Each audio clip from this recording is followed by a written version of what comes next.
तो दुनिया आज एक बहुत ही खतरनाक मोड़ पर खड़ी है। एक ऐसा संघर्ष जो तेजी से बढ़ रहा है और जो पूरी ग्लोबल इकोनॉमी को आप कह सकते हैं घुटनों पर लाने की धमकी दे रहा है।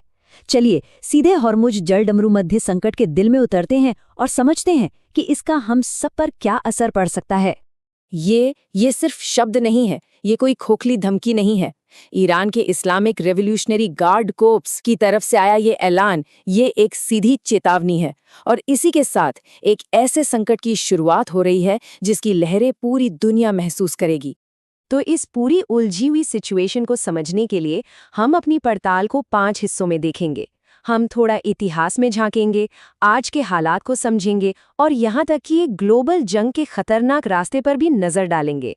तो चलिए शुरू करते हैं। तो सबसे पहले ये देखते हैं कि ज़मीनी हकीकत क्या है, मतलब इस वक्त असल में हो क्या रहा है और हम इस खतरनाक मोड़ तक पहुँचे कैसे। इस पूरे संकट की जड़ में एक बहुत बड़ी घटना है, ईरान के सर्वोच्च नेता के मारे जाने की कन्फर्म्ड खबर। और ये कोई अचानक हुई घटना नहीं थी, इसने एक बहुत ही सोची समझी जवाबी कार्रवाई की चेन रिएक्शन शुरू कर दी है जो अब हमारे सामने आ रही है। लेकिन आज जो कुछ भी हो रहा है उसे सही में समझने के लिए हमें थोड़ा पीछे जाना होगा, तकरीबन 70 साल पीछे। आज के इस अविश्वास के जो बीज हैं वो दशकों पहले एक बहुत अहम मोड़ पर बोए गए थे। और वो मोड़ था ऑपरेशन एजेक्स, एक सीक्रेट ऑपरेशन जिसकी छाया आज भी ईरान की सोच पर है, खासकर जब बात उनके बेशकीमती तेल के खजानों की आती है। तो जैसा कि आप इस टाइमलाइन पर देख सकते हैं, ये सिर्फ कुछ तारीखें नहीं हैं, ये एक ऐसे राष्ट्रीय जख्म की कहानी है जो आज तक भरा नहीं है। 1953 के उस तख्तापलट ने एक ऐसी गहरी नाराजगी पैदा की जो आज भी ईरान की विदेश नीति को आकार देती है। और इसी वजह से वो अपनी संप्रभुता पर इतना जोर देते हैं और बाहरी दखलंदाजी पर इतना शक करते हैं। और ये सब हमें आज की तारीख में लाके खड़ा कर देता है, जहां एक सैन्य टकराव इन्फॉर्मेशन वॉर के धुंध में लिपटा हुआ है। यहाँ सच क्या है और झूठ क्या, ये कहना मुश्किल है, और दांव पर जो लगा है वो बहुत बड़ा है। सबके मन में एक ही बड़ा सवाल घूम रहा है, यूएसएस अब्राहम लिंकन का क्या हुआ? अमेरिका का ये शक्तिशाली विमानवाहक पोत, उसका भविष्य क्या है? ये पूरी तरह एक रहस्य बना हुआ है। अब देखिए, ईरानी सोर्स कह रहे हैं कि उसे डुबो दिया गया है। अमेरिका कई दिनों से चुप है। मिसाइलों और ड्रोनों के हमले के दावे हैं, लेकिन कोई ऑफिशियल वीडियो नहीं। और तो और एक दूसरा कैरियर ग्रुप उस तरफ भेजा जा रहा है। तो जब आप इन सब बातों को एक साथ जोड़कर देखते हैं तो एक ही बात समझ में आती है, कुछ बहुत बड़ा हुआ है, भले ही कोई भी इसे मानने को तैयार ना हो। अब देखिए, ये जो मिलिट्री टकराव है, इसका असर सिर्फ उस इलाके तक नहीं रहने वाला, इसकी लहरें पूरी दुनिया की इकोनॉमी में महसूस होने वाली हैं। और ये सब कुछ एक ही जगह पर आकर टिक जाता है, एक ऐसा तंग रास्ता जिसे चोक पॉइंट कहते हैं।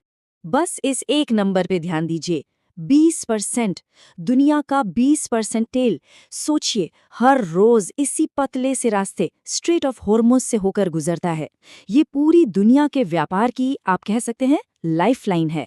और अगर ये लाइफलाइन कट गई तो समझिए पूरी दुनिया की इकोनॉमी को एक जबरदस्त हार्ट अटैक आ जाएगा। हम सिर्फ पेट्रोल पंप पर बढ़ती कीमतों की बात नहीं कर रहे हैं, हम बात कर रहे हैं हर चीज के दाम आसमान छूने की। आपके घर के राशन से लेकर आपके ऑनलाइन ऑर्डर की शिपिंग तक। सरकारें क्या करेंगी? वो अपने रिजर्व से जो कुछ निकाल सकती हैं निकालेंगी, लेकिन बहुत जल्द हमें असली राशनिंग देखने को मिल सकती है। सोच कर देखिए, आपको अपनी गाड़ी चलाने के दिन सीमित करने पड़े, घर का हीटर कम करना पड़े और बड़ी बड़ी इंडस्ट्रीज बंद हो जाएं। ये बहुत ही गंभीर मामला है। और सुनिए, ये जितना भी डरावना लग रहा है ना, ये आर्थिक तबाही तो बस शुरुआत है। सबसे बुरा मंजर तो शायद अभी आना बाकी है, क्योंकि अब इस खेल में न्यूक्लियर एंगल भी आ जाता है। ईरान न्यूक्लियर वेपन बनाने के बहुत करीब है। दूसरी तरफ इजराइल है, जो आधिकारिक तौर पर तो कुछ नहीं कहता, लेकिन माना जाता है कि उसके पास लगभग 80 न्यूक्लियर हथियार हैं। ये एक बारूद का ढेर है जो बस फटने का इंतजार कर रहा है। और जब बात दाव की आती है तो इजराइल का स्टैंड बिल्कुल साफ है।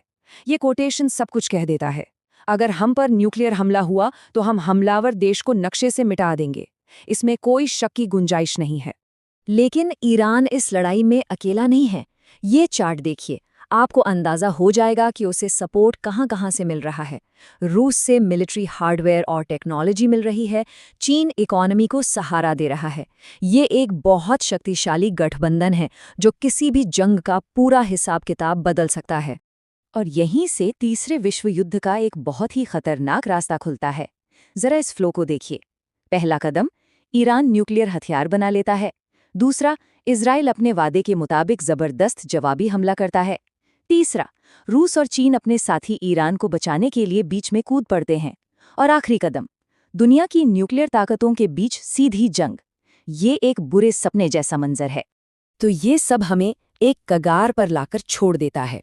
एक तरफ तबाही का साफ रास्ता है, दूसरी तरफ डिप्लोमेसी यानी बातचीत की एक धुंधली सी उम्मीद। तो सवाल ये है कि क्या 70 साल के इस अविश्वास और दुश्मनी को एक शांतिपूर्ण समाधान से रोका जा सकता है, या हम सब एक ऐसे मोड़ पर आ गए हैं जहां से वापसी मुमकिन नहीं? यही वो सवाल है जो हम सभी को परेशान करना चाहिए।